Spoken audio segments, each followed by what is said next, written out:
The sky calls to us. If we do not destroy ourselves, we will one day venture to the stars. There was a time when the stars seemed an impenetrable mystery. Today, we have begun to understand them.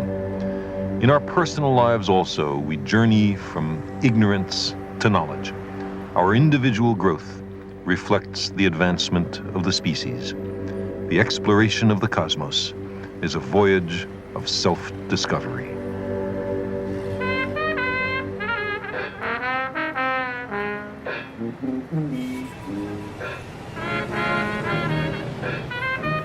When I was a child, I lived here, in the Bensonhurst section of Brooklyn, in the city of New York. I knew my immediate neighborhood intimately. Every candy store, front stoop, backyard, empty lot, and wall for playing Chinese handball.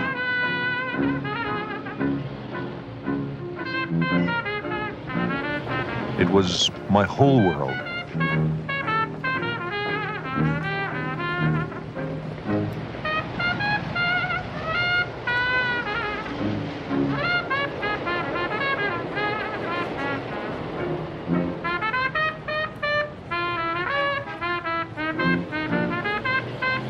But more than a few blocks away, north of the raucous traffic and elevated railway on 86th Street, was an unknown territory, off limits to my wanderings.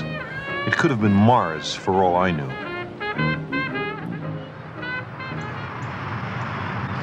Even with an early bedtime in the winter, you could occasionally see the stars. I would look up at them and wonder what they were. I'd ask other kids and adults, and they would answer, "There are lights in the sky, kid." Well, I could tell there were lights in the sky, but what were they? There had to be some deeper answer.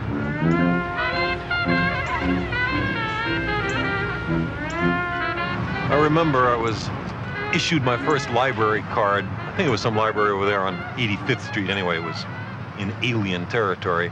And I asked the librarian for a book on stars. She gave me a funny kind of picture book with portraits of men and women with names like Veronica Lake and Alan Ladd. I explained that wasn't what I wanted at all. And for some reason then obscure to me, she smiled and got me another book, the right kind of book. I was so excited to know the answer that I opened the book breathlessly right there in the library. And the book said something astonishing, a very big thought. Stars, it said, were suns, but very far away. The sun was a star, but close up.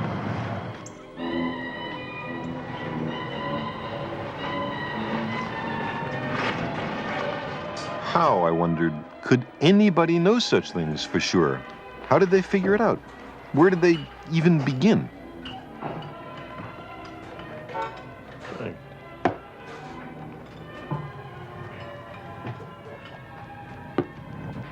I was ignorant of the idea of angular size. I didn't know a thing about the inverse square law of the propagation of light. I didn't have the ghost of a chance of calculating the distance to the stars.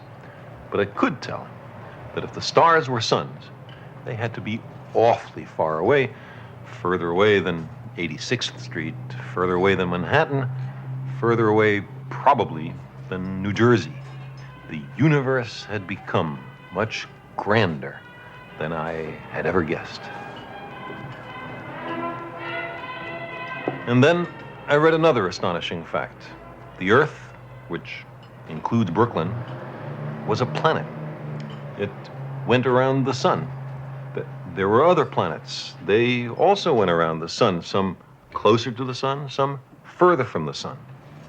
But planets didn't shine by their own light the way the sun does. No, planets simply reflected the little bit of light that shines on them from the sun back to us. If you were a great distance away from the sun, you wouldn't be able to see the Earth or the other planets at all. Well then, it stood to reason, I thought, that those other stars ought to have their own planets. And some of those planets ought to have life. why not? And that life ought to be pretty different from life as we know it, life here in Brooklyn. Ganymede, look at this amazing Ganymede stuff. Wait, I want to give to people who As a child, it was my immense good fortune to have parents and a few teachers who encouraged my curiosity. This was my 6th grade classroom. I came back here one afternoon to remember what it was like. I brought some of the breathtaking pictures of other worlds that had been radioed back by the Voyager spacecraft in their encounters with Jupiter and its moons. Okay, this is Callisto, which is... What is a Callisto? I want a Callisto. Now you got it. What is it? It's the outermost big moon of Jupiter. Who is this guy? Europa! Another Europa. A black and white picture of a ring of Jupiter. There you go. That's a prize for honesty. You didn't get a second. You're right. Which one would you like? Okay. No. How do you didn't get a second?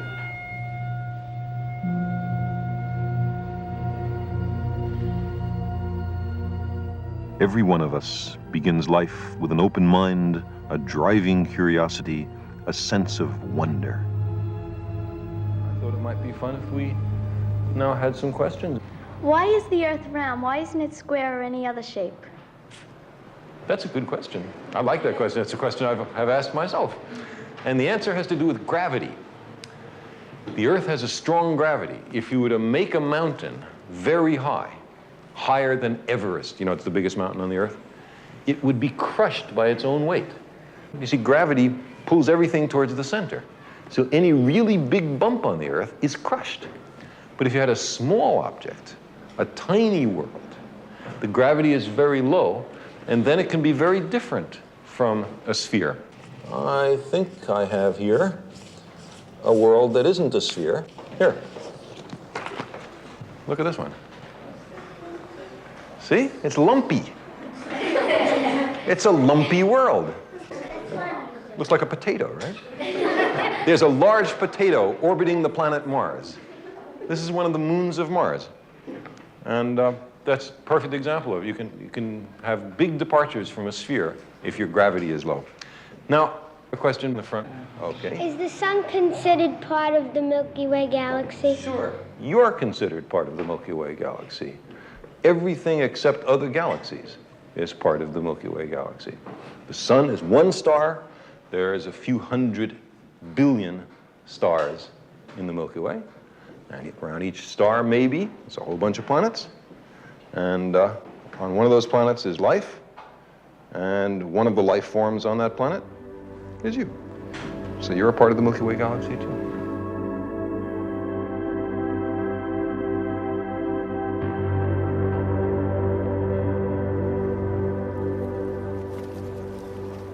Sometimes I think how lucky we are to live in this time, the first moment in human history when we are, in fact, visiting other worlds and engaging in a deep reconnaissance of the cosmos.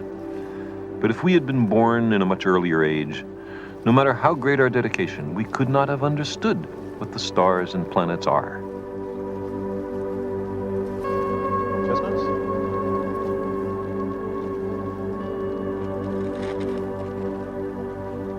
We would not have known that there were other suns and other worlds. This is one of the great secrets, wrested from nature through 1,000,000 years of patient observation and courageous thinking. Human beings have always asked questions about the stars. It's as natural as breathing. But imagine a time before science had found out the answers. Imagine what it was like, say, hundreds of thousands of years ago, soon after the discovery of fire. We were just as smart, just as curious then as we are now. Sometimes it seems to me that there were people then who thought like this.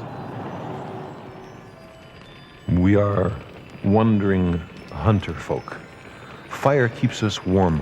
Its light makes holes in the darkness. It keeps hungry animals away. In the darkness, we can see each other and talk. We take care of the flame. The flame takes care of us. The stars are not near to us. When we climb a hill or a tree, they are no closer. They flicker with a strange, cold, white, faraway light. Many of them, all over the sky, but only at night. I wonder what they are. One night I thought, the stars are flames. They give a little light at night, as fire does. Maybe the stars are campfires, which other wanderers light at night. The stars give a much smaller light than campfires, so they must be very far away. I wonder if our campfires look like stars to the people in the sky. But why don't those campfires and the wanderers who made them fall down at our feet? Why don't strange tribes drop from the sky? Those beings in the sky must have great powers.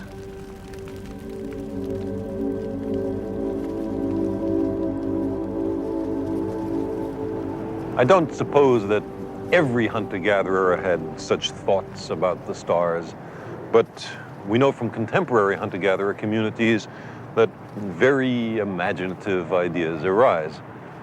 The Bushmen of the Kalahari Desert in the Republic of Botswana have an explanation of the Milky Way.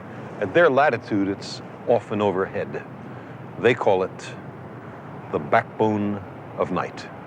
They believe it holds the sky up.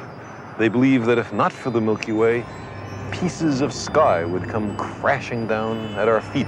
So the Milky Way, in their view, has some practical value. The backbone of night. Later on, metaphors about campfires or backbones or holes through which the flame could be seen were replaced in most human communities by another idea. The powerful beings in the sky were promoted to gods. They were given names and relatives and special responsibilities for the cosmic services they were expected to perform. There was a god for every human concern. Gods ran nature. Nothing happened without the direct intervention of some god. If the gods were happy, there was plenty of food, and humans were happy. But if something displeased the gods, and it didn't take much, the consequences were awesome. Droughts, floods, storms, wars, earthquakes, volcanic eruptions, epidemics. The gods had to be propitiated, and a vast industry of priests arose to make the gods less angry. But because the gods were capricious, you couldn't be sure what they would do. Nature was a mystery. It was hard to understand the world. Our ancestors groped in darkness to make sense of their surroundings. Powerless before nature, they invented rituals and myths, some desperate and cruel, others imaginative and benign. The ancient Greeks explained that diffuse band of brightness in the night sky as the milk of the goddess Hera, squirted from her breast across the heavens. We still call it the Milky Way.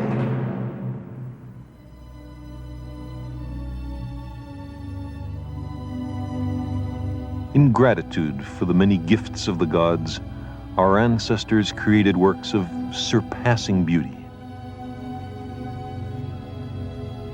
This is all that remains of the ancient temple of Hera, Queen of Heaven, a single marble column standing in a vast field of ruins on the Greek island of Samos.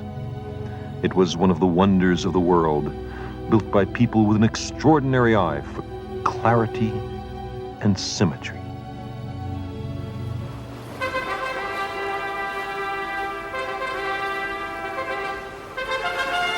Those who thronged that temple were also the architects of a bridge from their world to ours. We were moving once again in our voyage of self-discovery on our journey to the stars.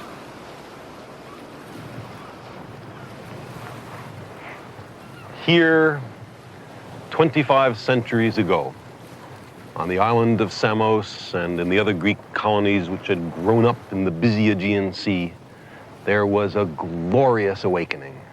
Suddenly, there were people who believed that everything was made of atoms, that human beings and other animals had evolved from simpler forms, that diseases were not caused by demons or the gods, that the Earth was only a planet going around a sun which was very far away. This revolution made cosmos out of chaos. Here, in the 6th century BC, a new idea developed, one of the great ideas of the human species. It was argued that the universe was knowable. Why? Because it was ordered, because there are regularities in nature which permit its secrets to be uncovered. Nature was not entirely unpredictable. There were rules which even she had to obey. This ordered and admirable character of the universe was called cosmos. And it was set in stark contradiction to the idea of chaos. This was the first conflict of which we know between science and mysticism, between nature and the gods.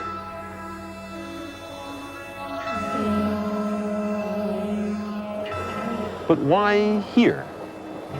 Why in these remote islands and inlets of the Eastern Mediterranean?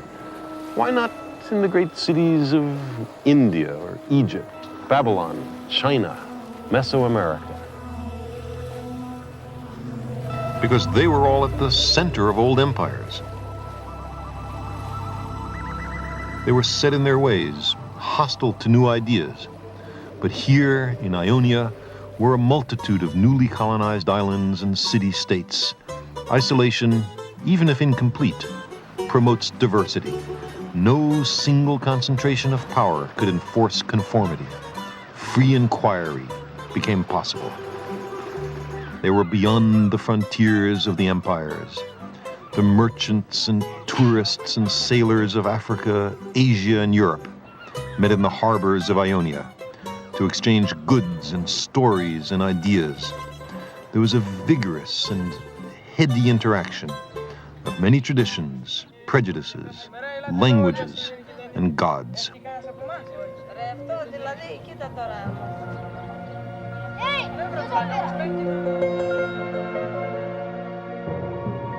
These people were ready to experiment.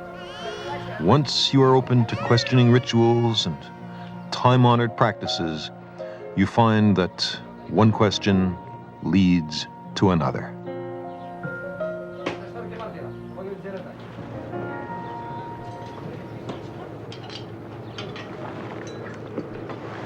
What do you do when you're faced with several different gods, each claiming the same territory? The Babylonian Marduk and the Greek Zeus were each considered king of the gods, master of the sky. You might decide, since they otherwise had rather different attributes, that one of them was merely invented by the priests. But if one, why not both?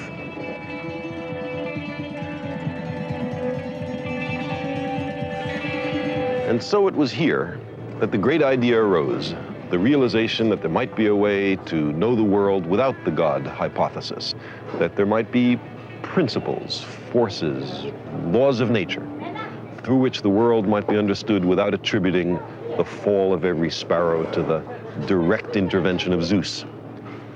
This is the place where science was born. That's why we're here. This great revolution happened between 600 and 400 BC. It was accomplished by the same practical and productive people who made the society function.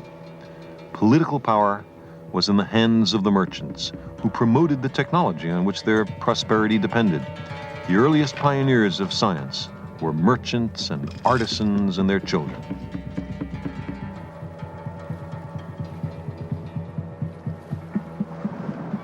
The first Ionian scientist was named Thales. He was born over there in the city of Miletus across this narrow strait. He had traveled in Egypt and was conversant with the knowledge of Babylon. Like the Babylonians, he believed that the world had once all been water. To explain the dry land, the Babylonians added that their god Marduk had placed a mat on the face of the waters and piled dirt on top of it. Thales had a similar view, but he left Marduk out. Yes, the world had once been mostly water, but it was a natural process which explained the dry land. Thales thought it was similar to the silting up he had observed at the delta of the River Nile. Whether Thales' conclusions were right or wrong is not nearly as important as his approach. The world was not made by the gods, but instead was the result of material forces interacting in nature. Thales brought back from Babylon and Egypt the seeds of new sciences, astronomy and geometry, sciences which would sprout and grow in the fertile soil of Ionia. Anaximander of Miletus, over there, was a friend and colleague of Thales, one of the first people that we know of to have actually done an experiment. By examining the moving shadow cast by a vertical stick, he determined accurately the length of the year and the length of the seasons. For ages, men had used sticks to club and spear each other. Anaximander used a stick to measure time.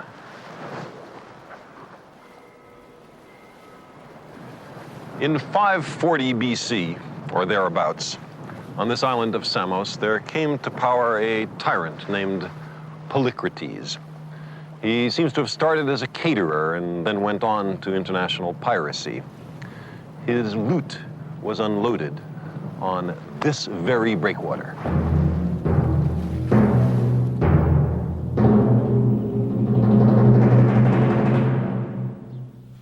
But he oppressed his own people. He made war on his neighbors. He quite rightly feared invasion. So Polycrates surrounded his capital city with an impressive wall whose remains stand till this day.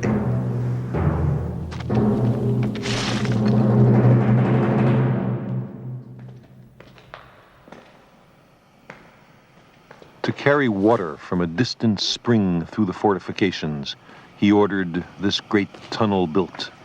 1 kilometer long, it pierces a mountain. 2 cuttings were dug from either side, which met almost perfectly in the middle. The project took some 15 years to complete. It is a token of the civil engineering of its day and an indication of the extraordinary practical capability of the Ionians. The enduring legacy of the Ionians is the tools and techniques they developed, which remain the basis of modern technology.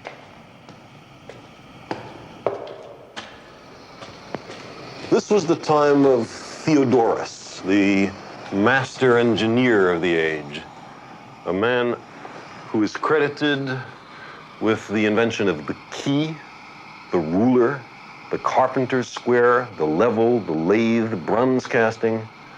Why are there no monuments to this man? Those who dreamt and speculated and deduced about the laws of nature talked to the engineers and the technologists. They were often the same people. The practical and the theoretical were one.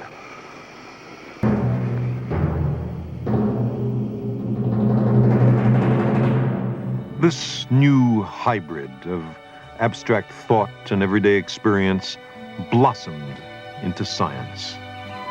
When these practical men turned their attention to the natural world, they began to uncover hidden wonders and breathtaking possibilities. Anaximander studied the profusion of living things and saw their interrelationships. He concluded that life had originated in water and mud, and then colonized the dry land. Human beings, he said, must have evolved from simpler forms. This insight had to wait 24 centuries until its truth was demonstrated by Charles Darwin.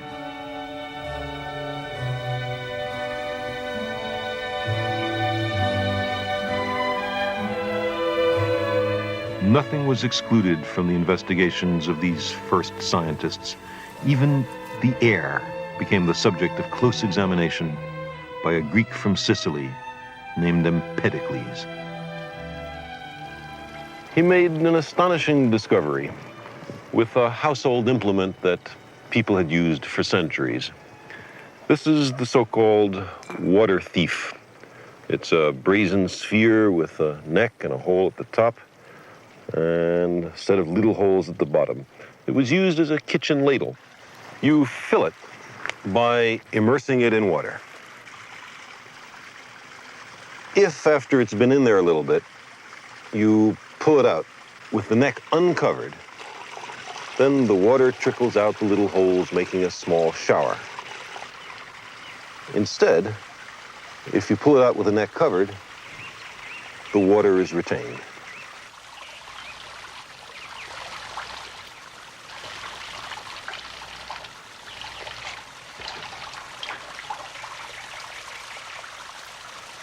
Now, try to fill it with the neck covered with my thumb.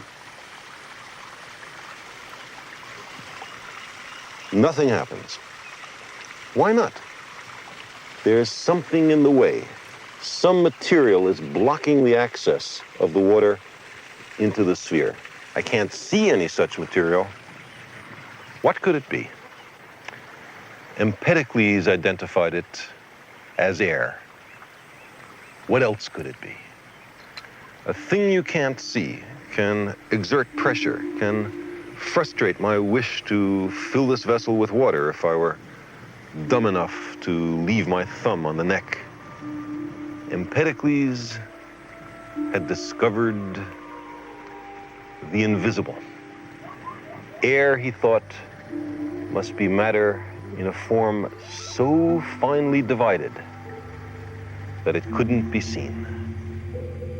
This hint, this whiff of the existence of atoms was carried much further by a contemporary named Democritus. Of all the ancient scientists, it is he who speaks most clearly to us across the centuries. The few surviving fragments of his scientific writings reveal a mind of the highest logical and intuitive powers. He believed that a large number of other worlds wander through space, that worlds are born and die, that some are rich in living creatures and others are dry and barren. He was the first to understand that the Milky Way is an aggregate of the light of innumerable faint stars.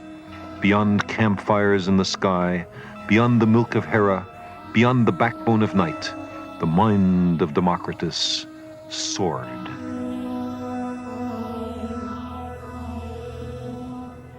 He saw deep connections between the heavens and the earth. Man, he said, is a microcosm, a little cosmos.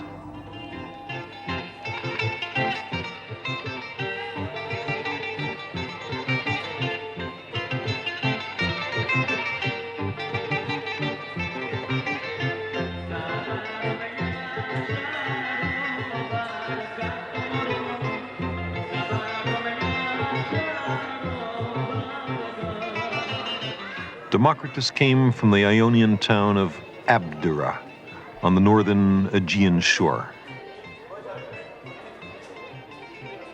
In those days, Abdera was the butt of jokes. If around the year 400 BC, in the equivalent of a little outdoor restaurant like this, you told a story about someone from Abdera, you were guaranteed a laugh. It was, in a way, the Brooklyn of its time. For Democritus, all of life was to be enjoyed and understood. In fact, for him, understanding and enjoyment were pretty much the same thing. He said, a life without festivity is a long road without an inn. Democritus may have come from Abdera, but he was no dummy.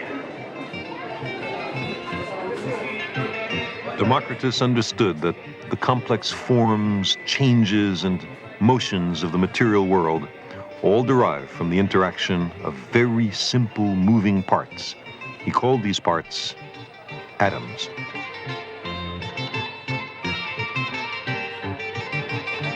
All material objects are collections of atoms intricately assembled, even we.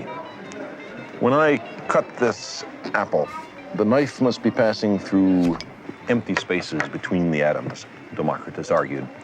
If there were no such empty spaces, no void, then the knife would encounter some impenetrable atom, and the apple wouldn't be cut.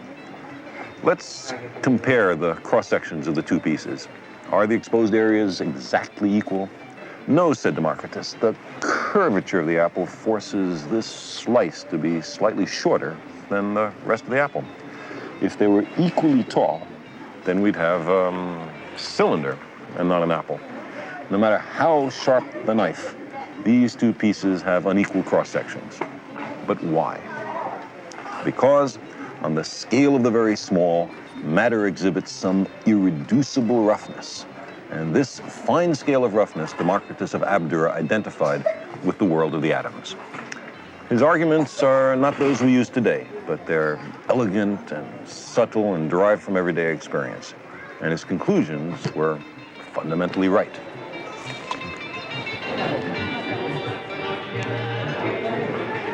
Democritus believed that nothing happens at random, that everything has a material cause.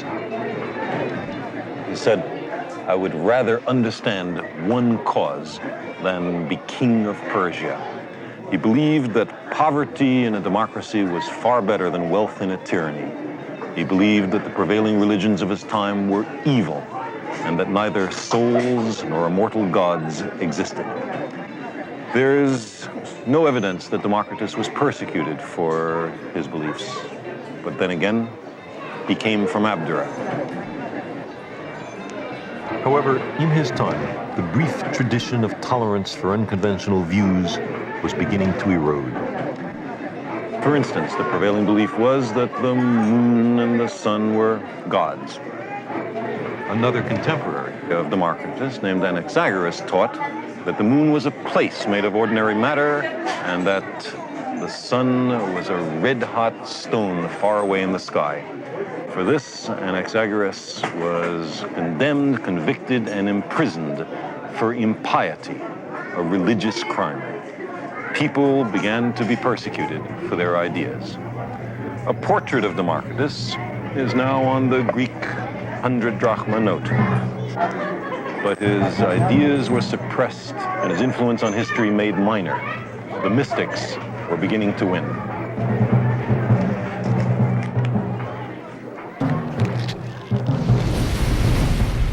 You see, Ionia was also the home of another quite different intellectual tradition.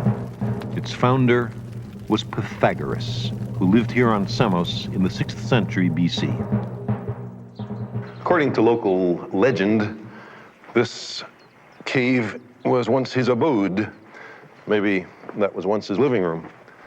Many centuries later, this small Greek Orthodox shrine was erected on his front porch. There's a continuity of tradition from Pythagoras to Christianity. Pythagoras seems to have been the first person in the history of the world to decide that the Earth was a sphere. Perhaps he argued by analogy with the moon or the sun. Maybe he noticed the curved shadow of the Earth on the moon during a lunar eclipse. Or maybe he recognized that when ships leave Samos, their masts disappear last.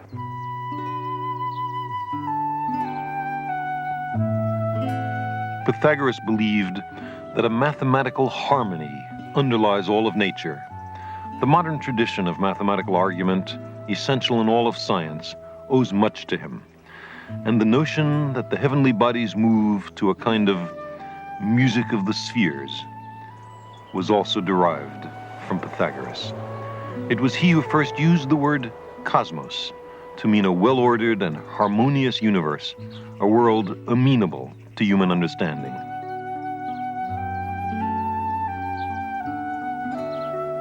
For this great idea, we are indebted to Pythagoras, but there were deep ironies and contradictions in his thoughts.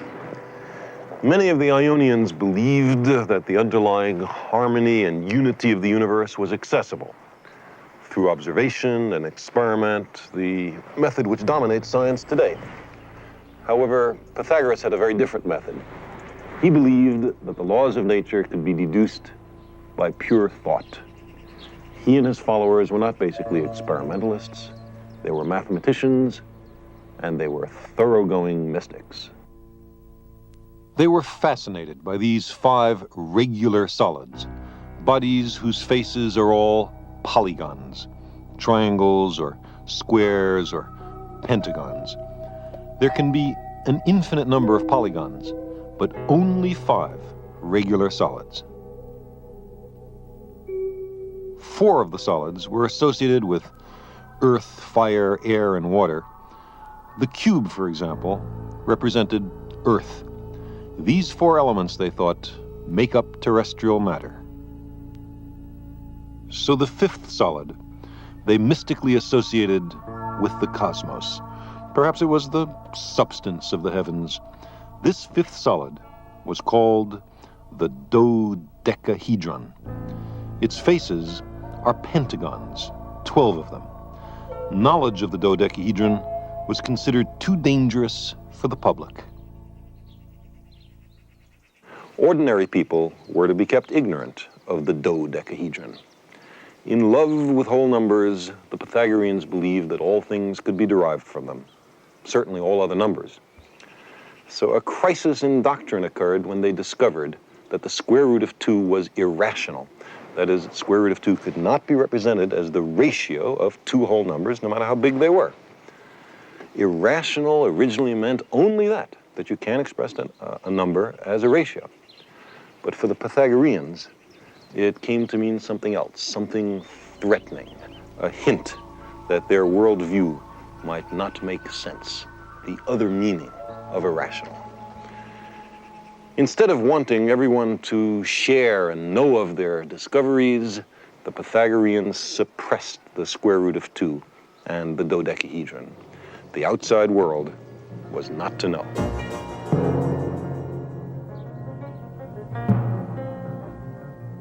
The Pythagoreans had discovered, in the mathematical underpinnings of nature, one of the 2 most powerful scientific tools. The other, of course, is experiment.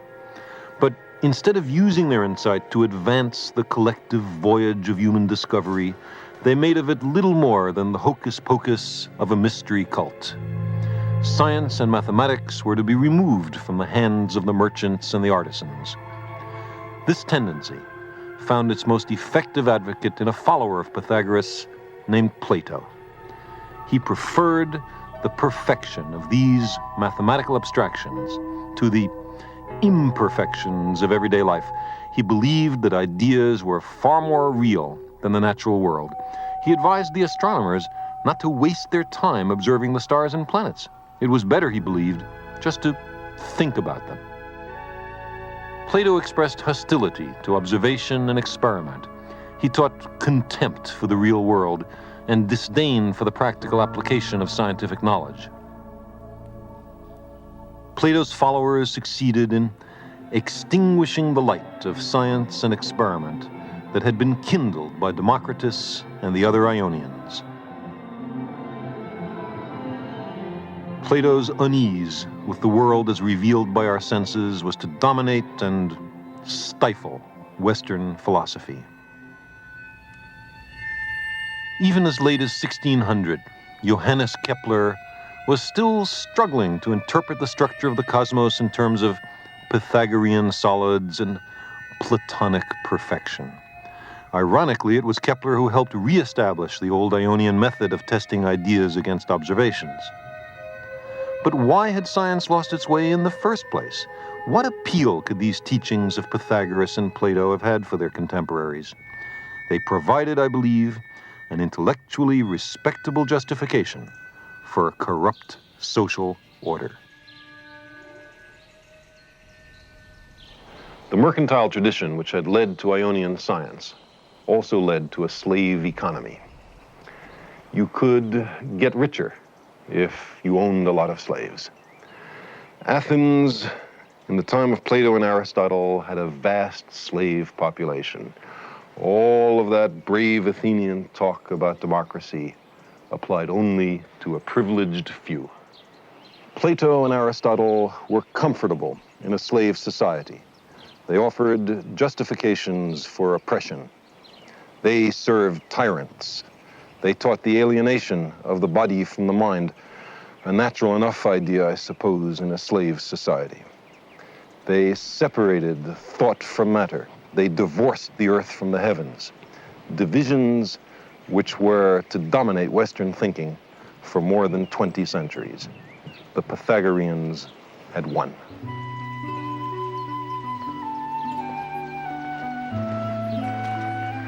In the recognition by Pythagoras and Plato that the cosmos is knowable, that there is a mathematical underpinning to nature, they greatly advanced the cause of science. But in the suppression of disquieting facts, the sense that science should be kept for a small elite, the distaste for experiment, the embrace of mysticism, the easy acceptance of slave societies, their influence has significantly set back the human endeavor. The books of the Ionian scientists are entirely lost. Their views were suppressed, ridiculed, and forgotten by the Platonists and by the Christians who adopted much of the philosophy of Plato. Finally, after a long mystical sleep in which the tools of scientific inquiry lay moldering, the Ionian approach was rediscovered.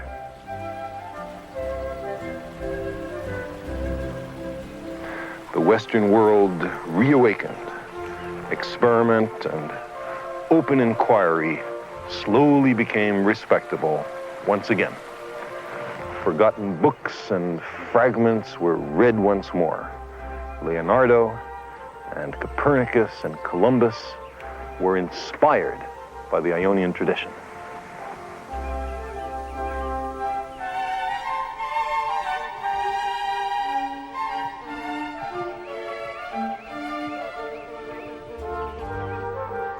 The Pythagoreans and their successors held the peculiar notion that the earth was tainted, somehow nasty, while the heavens were pristine and divine. So the fundamental idea that the earth is a planet, that we're citizens of the universe, was rejected and forgotten. This idea was first argued by Aristarchus, born here on Samos 3 centuries after Pythagoras. He held that the earth moves around the sun. He correctly located our place in the solar system. For his trouble, he was accused of heresy. From the size of the Earth's shadow on the moon during a lunar eclipse, he deduced that the sun had to be much, much larger than the Earth, and also very far away. From this, he may have argued that it was absurd for so large an object as the sun to be going around so small an object as the Earth. So he put the sun, rather than the Earth, at the center of the solar system. And he had the Earth and the other planets going around the sun. He also had the Earth rotating on its axis once a day. These are ideas that we ordinarily associate with the name Copernicus. But Copernicus seems to have gotten at least some hint of these ideas by reading about Aristarchus. In fact, in the manuscript of Copernicus's book, he referred to Aristarchus, but in the final version, he suppressed the citation. Resistance to Aristarchus, a kind of geocentrism in everyday life is with us still. We still talk about the sun rising and the sun setting. It's 2,200 years since Aristarchus, and the language still pretends that the earth does not turn, That the sun is not at the center of the solar system. Aristarchus understood the basic scheme of the solar system, but not its scale. He knew that the planets move in concentric orbits about the sun, and he probably knew their order out to Saturn. But he was much too modest in his estimates of how far apart the planets are. In order to calculate the true scale of the solar system, you need a telescope. It wasn't until the 17th century that astronomers were able to get even a rough estimate of the distance to the sun. And once you knew the distance to the sun, what about the stars? How far away are they? There is a way to measure the distance to the stars, and the Ionians were fully capable of discovering it. Aristarchus had toyed with the daring idea that the stars were distant suns. Now, if a star were as near as the sun, it should appear as big and as bright as the sun. Everyone knows that the farther away an object is, the smaller it seems.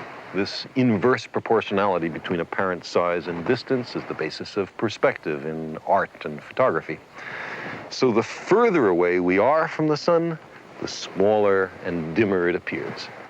How far from the sun would we have to be for it to appear as small and dim as a star? Or equivalently, how small a piece of sun would be as bright as a star? An experiment to answer this question was first performed in 17th century Holland by Christiaan Huygens and is very much in the Ionian tradition. Huygens drilled a number of holes in a brass plate and held the plate up to the sun. He asked himself which hole seemed as bright as he remembered the bright star Sirius to have been the previous evening. Well, the hole that matched was effectively 1/28,000th the apparent size of the sun. So Sirius, he reasoned, must be 28,000 times further away than the sun, or about half a light year away. It's hard to remember just how bright a star is hours after you've looked at it, but Huygens remembered very well. In fact, if he had known that Sirius was intrinsically brighter than the sun, he would have gotten the answer exactly right. Sirius is 8.8 light years away from us.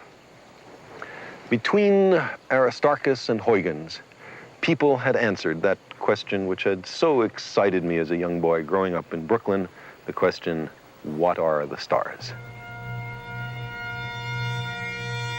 And the answer is that the stars are mighty suns light years away in the depths of interstellar space.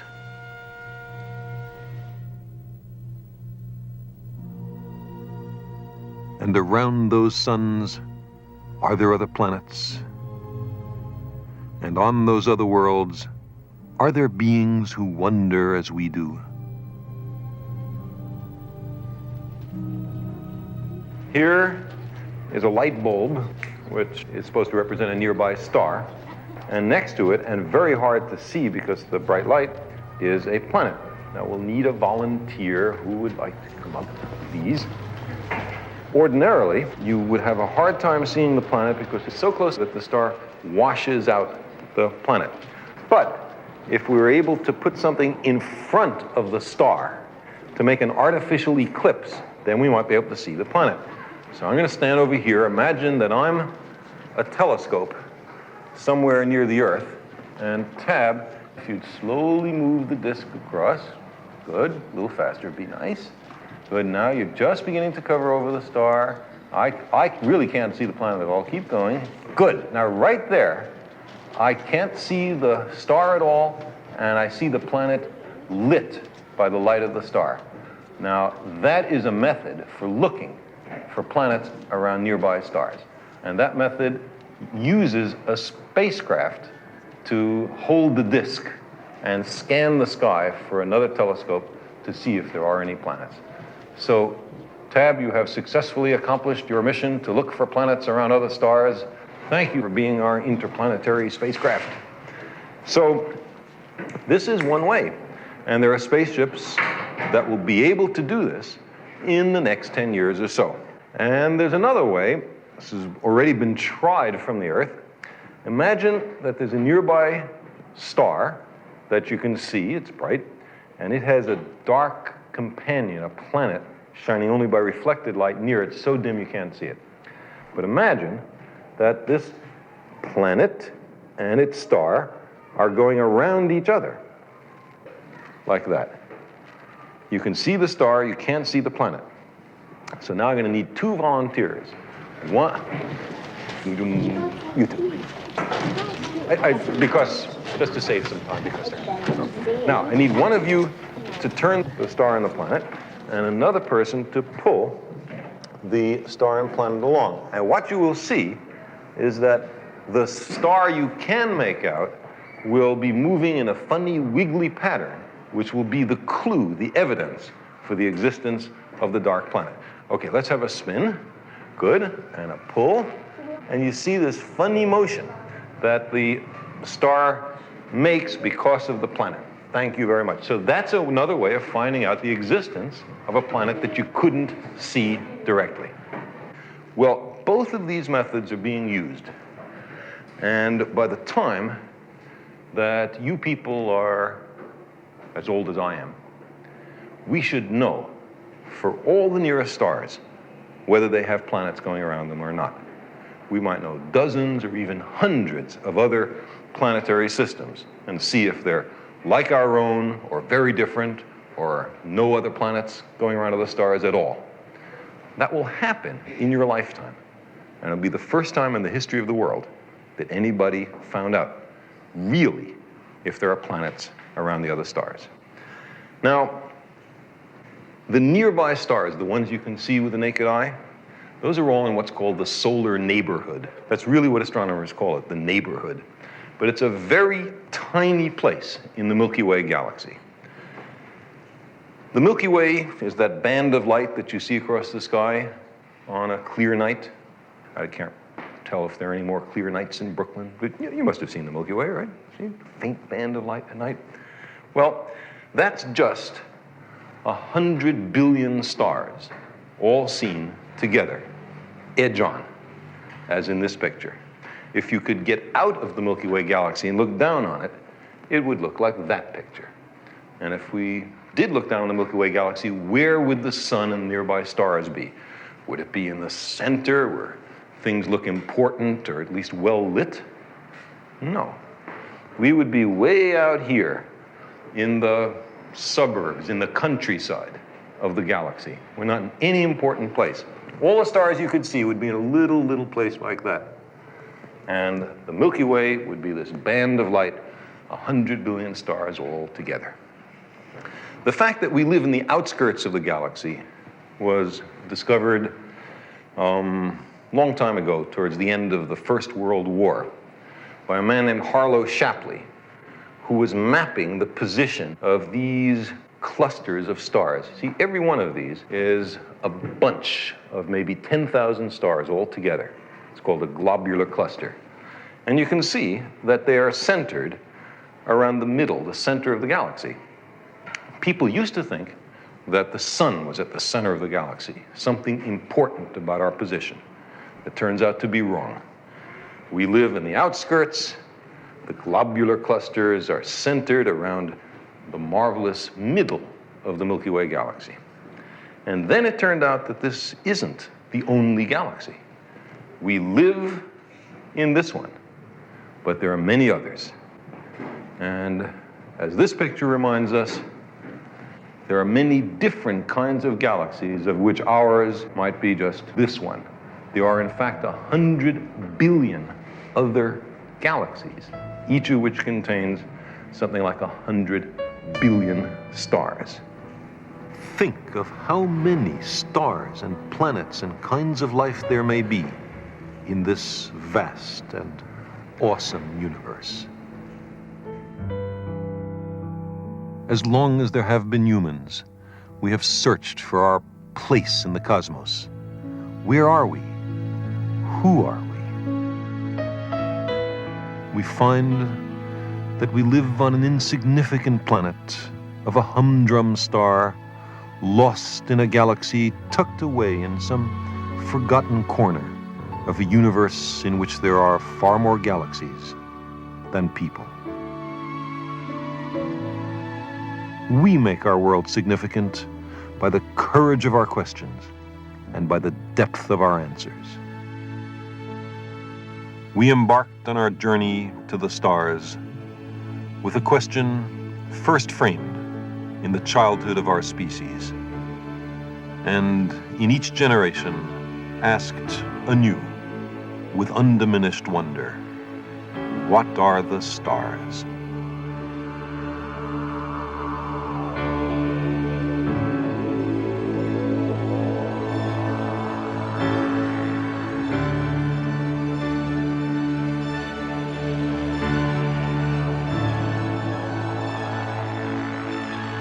Exploration is in our nature.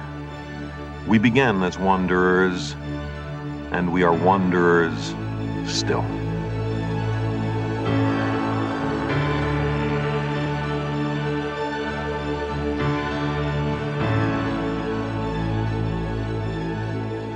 We have lingered long enough on the shores of the cosmic ocean. We are ready at last to set sail for the stars.